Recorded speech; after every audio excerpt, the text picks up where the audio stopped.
Ang pamilya Sinclair ay kilala sa pagiging elegante, pribilehiyo at perpekto. Tuwing tag-init, nagtitipon ang pamilya sa kanilang pribadong isla, ang Beechwood, sa baybayin ng Massachusetts. Isang malawak na paraiso ng kayamanan at tradisyon, may 4 na bahay na nakahilera sa baybayin: Windermere, Red Gate, Cuddledown at Claremont. Ang ingranding mansyon ng patriarkang si Harry Sinclair. Ngunit sa likod ng karangyaan ay may mga bitak, mga di nakikitang lamat na sumisira sa imahe ng perpektong pamilya. Ang mga tag-init na ito ay hindi lamang tungkol sa muling pagsasama-sama. Ito rin ay entablado ng mga lihim na agenda, mga di maipahayag na sama ng loob, at mga bulong ng mga plano. Para sa mga pinakabatang Sinclair, ang mga araw na iyon ay nangangako ng kalayaan at walang hangganang posibilidad. Si Cadence Sinclair Eastman, ang panganay na apo, ay laging dama ang bigat ng inaasahan. Siya ang itinakdang tagapagmana ng Sinclair, malakas, matibay, at walang bahid dungis. Ang kanyang mga pinsan na sina Johnny at Mirren, pati na rin si Gat Patil, isang tagalabas ngunit kinikilalang miyembro ng kanilang grupo, ay naging sandigan niya sa mundong puno ng responsibilidad. Sama-sama, sila ang tinawag na The Liars, isang grupo ng mga kabataang nagtataglay ng saya sa pagre-rebelde at pagkakaibigan.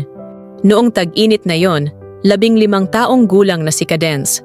Ang isla ay tila mas buhay, ang hangin ay puno ng enerhiyang hindi niya maipaliwanag.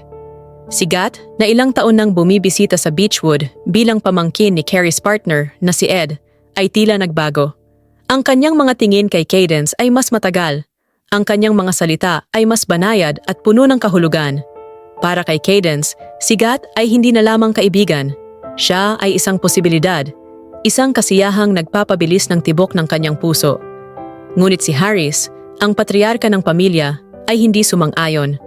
Ang pagiging South Asian ni Gat ay isang di maipahayag na hadlang, isang tahimik na pagtanggi na nakaugat sa matigas na paniniwala ng mga Sinclair. Sa kabila ng mga dipagsang-ayon, lalong lumalim ang ugnayan ni Cadence at Gat. Ang kanilang mga pag-uusap sa hating gabi ay puno ng mga pangarap ng mundong malaya sa pribilehiyo at diskriminasyon. Ang mga kapatid na babae ng mga Sinclair, sina Penny, Carrie at Bess, ay nahulog sa sarili nilang mga drama.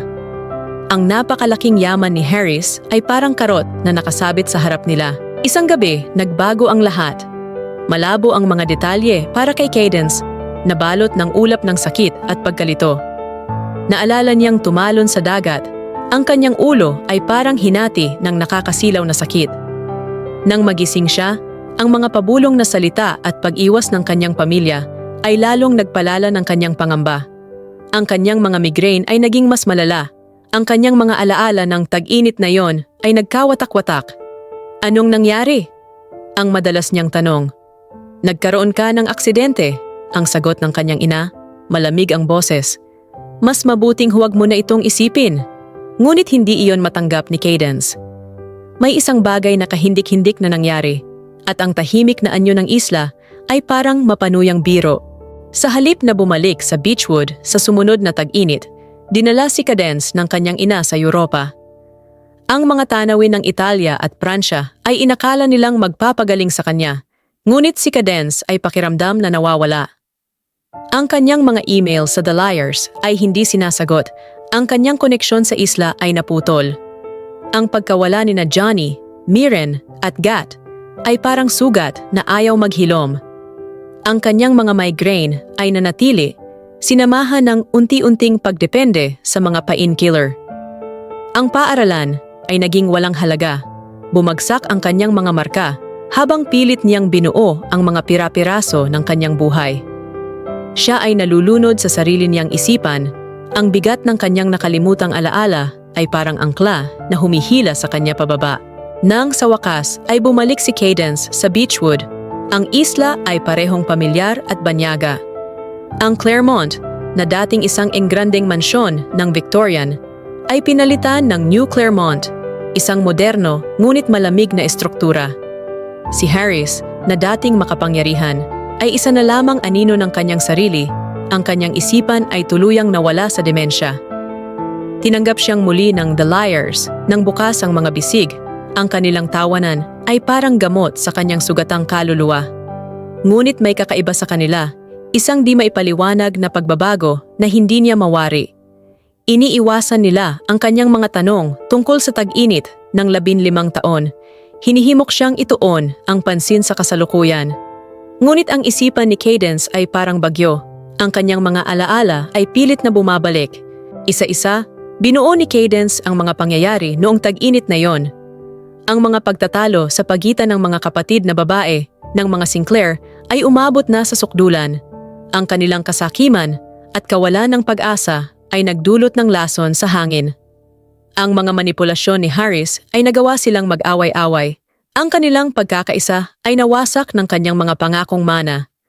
Ang The Liars, nasawang-sawa na sa pagbulusok ng pamilya sa kasakiman, ay nagplano ng isang hakbang. Susunugin nila ang Claremont, ang simbolo ng kawalang pagkakaisa ng kanilang pamilya. Isa itong pahayag, isang apoy na maglilinis sa kasaysayan ng mga Sinclair. Ngunit ang kanilang plano ay nauwi sa trahedya. Sa kanilang pagmamadali, nakalimutan nilang may mga aso ng pamilya na naiwan, na namatay sa apoy. Higit pa rito, ang napaagang pagsindi ni Cadence sa apoy ay nakulong sina Johnny, Mirren at Gat sa loob. Sila ay namatay ng gabing iyon. Ang kanilang tawanan at mga pangarap ay nilamon ng apoy. Ang pagkaunawa sa katotohanan ay parang alon na tumama kay Cadence.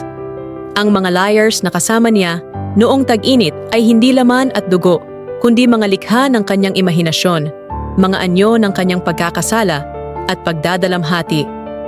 Sila ay naging mga kasama niya sa kanyang isipan. Ang kanilang presensya ay paraan upang harapin ang hindi matanggap na katotohanan. Hindi lang ikaw, malumanay na sabi ni Johnny. Ang kanyang boses ay parang papalayong echo. Lahat tayo ay sangkot. Pero ako ang nagsindi ng apoy. Bulong ni Cadence, ang mga luha ay bumabagsak sa kanyang mukha. At kami ang nanatili, sagot ni Mirren. Ginawa namin ang aming mga desisyon, Kadi. Sa isang huling, nakakapunit pusong paalam, ang The Liars ay naglakad patungo sa dagat. Ang kanilang mga anyo ay naglaho sa abot-tanaw.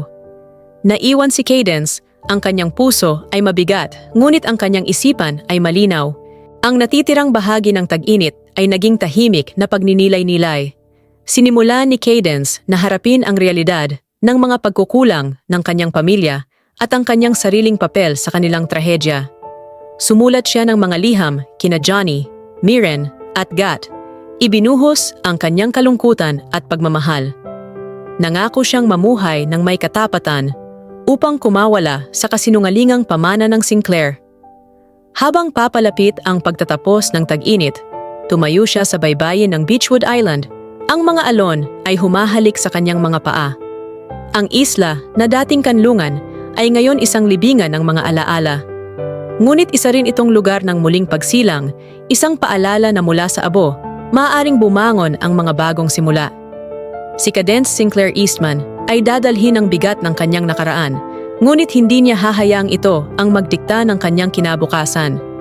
Siya ay magpapatuloy dahil siya ay isang Sinclair, at mas malakas siya kaysa sa mga kasinungalingang minsang gumapos sa kanya.